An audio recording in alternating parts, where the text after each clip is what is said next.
Поворотный момент в гражданской войне, гуманитарная катастрофа, судьба сирийского города Алеппо, центра одноименной провинции, не сходит с экранов и российских, и западных. Правительственные войска Сирии ведут ожесточенные бои в провинции Алеппо. Российские самолеты позволили силам режима серьезно продвинуться. Сирийская армия готовится к наступлению на последний крупный плацдарм боевиков в провинции Алеппо. Если в российских эфирах наступление на Алеппо представляют как военный успех армии Асада, то в западных обращают все внимание на гибель гражданских. Мы не можем подтвердить достоверность этих видео, но на них похожи смерть и разрушения, вызванные авиаударами. Разрушение от российских авиаударов. Это было ужасно. 3 или 4 российских самолета бомбили нашу деревню. Не только мы убежали, вся деревня. Остались несколько стариков. У русских нет никакого сострадания. Они атакуют людей, животных, здания. Российские авиаудары – это сплошная смерть. Бойня везде. Бомбят рынки, кафе, дома. Гибнут сирийцы, и всем наплевать. Россия все обвинения отрицает.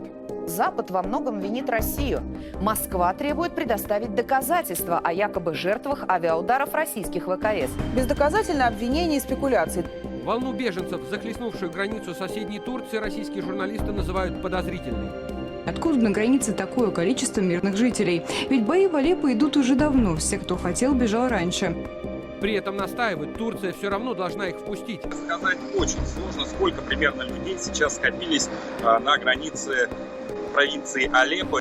На самих КПП беженцы выстраиваются в очереди. Анкара мигрантов не пропускает, зато на территорию Сирии охотно отправляет грузовики с надписью «Гуманитарная помощь». Правда, что на самом деле там внутри – большой вопрос. Западные СМИ рассказывают о надвигающейся гуманитарной катастрофе. Из-за непрекращающихся боев в провинции Алеппо в Турцию могут прибыть еще более полумиллиона беженцев. Российские журналисты заявляют, страдания сирийцев – лишь инструмент пропаганды. Хотят, мол, очернить успех военной операции. Как только успехи сирийской правительственной армии стали очевидными, тон западной прессы и лидеров стран, участников коалиции, изменился. Заговорили о потоках беженцев и страданиях мирного населения.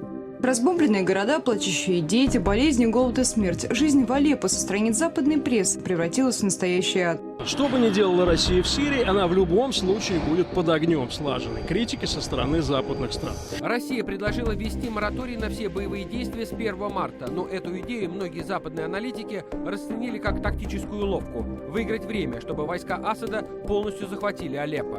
Путин хочет взять Алеппо, и, скорее всего, это будет достигнуто. А потом он начнет вести мирные переговоры и добиваться каких-то уступок с этих позиций.